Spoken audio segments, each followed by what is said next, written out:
नमस्कार, मैं नवीन जायसवाल 4 PM राजस्थान में आपका स्वागत है। दोस्तों, आज साल का पहला दिन है और सबसे पहले आपको नए साल की शुभकामनाएं बहुत-बहुत। हम उम्मीद करेंगे कि साल 2024 देश की तरक्की को चार चांद लगाए, देश में खूब विकास हो, लोकतंत्र मजबूत हो और धर्म और जाति की राजनीति से परे देश में विकास की बातें हों और सही मायने में सबका साथ, सबका विकास की बात हो, जहाँ पर सर्वसम्मति से और सबके लिए जगह हो।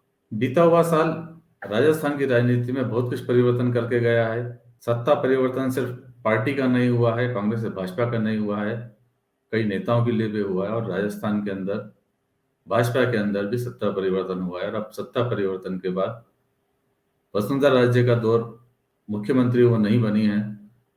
मंत्रिमंडल के शपथ ग्रहण समारोह में भी उन्होंने नहीं आकर अपनी कहीं ना कहीं नाराजगी जताई है।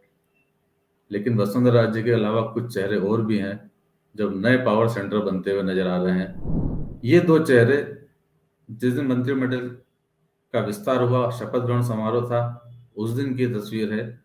पूर्व नेता प्रतिपक्ष राजेंद्र राठौड़ और पूर्व उप नेता प्रतिपक्ष सतीश पूनिया।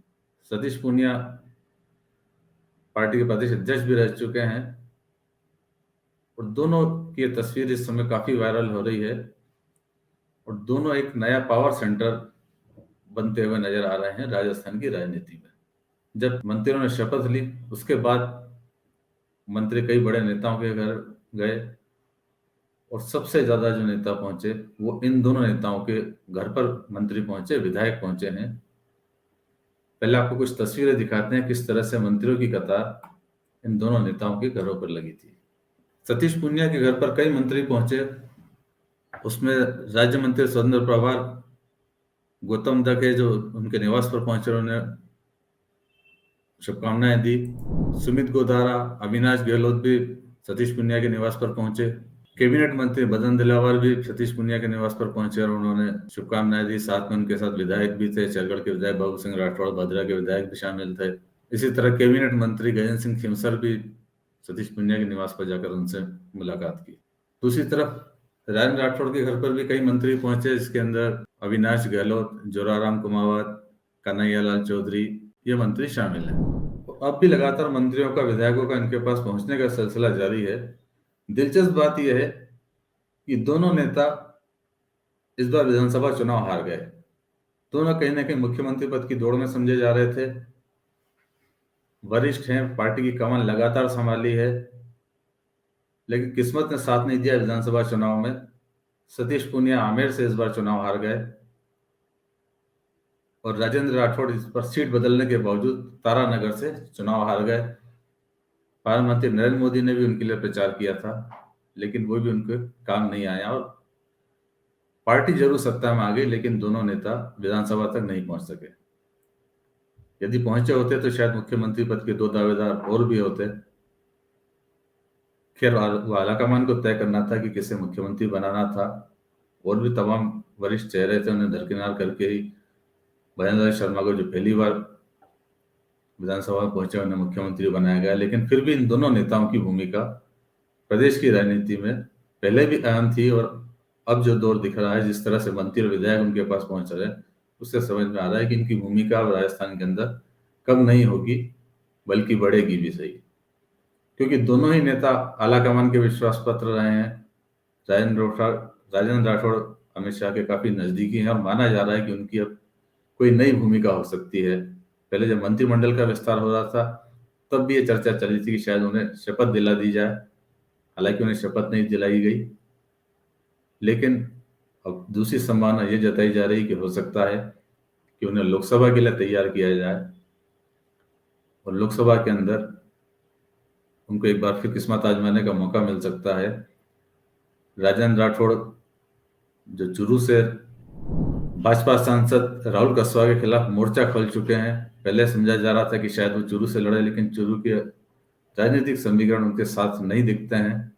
ऐसे में संभावना जताई जा रही है कि जो राजसमंद की सीट है, वहां से वो चुनाव लड़ सकते हैं, जहां पिछली बार दिया कुमारी सांसद थी राजसमंद से और उन्हें डिप्टी सीएम बनाया गया विद्याधर नगर से चुनाव लड़कर। तो वो राजपूत बहुल सीट है और वहां से शायद राजेंद्र राठौड़ को किस्मत आजमाने का मौका मिल सकता है। इसी तरह सतीश पुनिया के लिए भी माना जा रहा है कि वो अजमेर से चुनाव लड़ सकते हैं। अजमेर के सांसद भागीरथ चौधरी को पार्टी ने इस बार विधानसभा का चुनाव लड़ाया था किशनगढ़ से, और किशनगढ़ से भागीरथ चौधरी बुरी तरह हारे थे, तीसरे नंबर पर रहे थे। ऐसे में शायद पार्टी अब उन्हें वापस सांसद का टिकट न दे, तो ऐसी स्थिति में हो सकता है कि सतीश पुनिया अजमेर से चुनाव लड़कर फिर एक बार मुख्य धारा की राजनीति में लौटे और केंद्र के अंदर शायद उन्हें कोई अहम भूमिका मिल सके। वैसे दोनों नेता की दिल्ली में काफी अच्छी पकड़ है, और उसके अलावा उनकी एक और पहचान है जो आज की राजनीति में उनके लिए ज्यादा अहम है। दोनों कहीं ना कहीं वसुंधरा राजे के विरोधी नेता रहे हैं। सतीश पुनिया जब प्रदेश अध्यक्ष बनाए गए थे तब भी वसुंधरा राजे की सहमति के बिना बताए गए थे, और उन्होंने जो लगातार काम किया प्रदेश में संगठन को खड़ा करने का, वसुंधरा राजे के अलावा एक दूसरी पहचान देने की, प्रदेश में राजस्थान भाजपा को पहचान देने की कोशिश उन्होंने लगातार की, और वसुंधरा राजे के अलावा भी एक संगठन खड़ा करने की कोशिश की थी। हालांकि बाद में वसुंधरा राजे और अन्य नेताओं से विवाद के कारण सतीश पुनिया को प्रदेश अध्यक्ष की कुर्सी छोड़नी पड़ी थी, क्योंकि कई नेता उनके साथ सहमत नहीं थे जिस तरह से वो संगठन को चला रहे थे। लेकिन बाद में उन्हें उपनेता प्रतिपक्ष जरूर बनाया गया। दूसरी तरफ राजेंद्र राठौड़ जो कभी पिछले कार्यकाल में वसुंधरा राजे के काफी नजदीकी रहे थे, आज की तारीख में वसुंधरा राजे के बड़े विरोधी हैं, और विधानसभा चुनाव के टिकट के दौरान भी कई बार वो आमने सामने हुए हैं। और इस बार भी जब तारानगर से उनकी हार हुई तो उनके कई समर्थकों ने अप्रत्यक्ष रूप से वसुंधरा राजे का नाम भी लिया था कि शायद उनके कारण राजेंद्र राठौड़ की हार हुई है। खुद राजेंद्र राठौड़ ने कभी इस बात को खुलकर नहीं कहा, लेकिन प्रदेश की राजनीति में जानने वाले जानते हैं कि राजेंद्र राठौड़ और वसुंधरा राजे के संबंध अब किस तरह से हैं। तो ऐसे में जब पार्टी आलाकमान मेहरबान है तो हो सकता है कि दोनों नेताओं को, भले ही विधानसभा चुनाव में हार गए हैं, लेकिन अगले लोकसभा चुनाव में या उसके आगे प्रदेश की राजनीति में उनकी उपयोगिता लगातार बनी रहेगी। तो फिलहाल इस वीडियो में इतना ही, और अंत में एक बार फिर आपसे यही कहना है कि 4PM राजस्थान चैनल को सब्सक्राइब जरूर करें और इस वीडियो के लिंक को ज़्यादा से ज़्यादा शेयर भी करें। आप सभी को एक बार फिर नए साल की बहुत बहुत शुभकामनाएं। नमस्कार।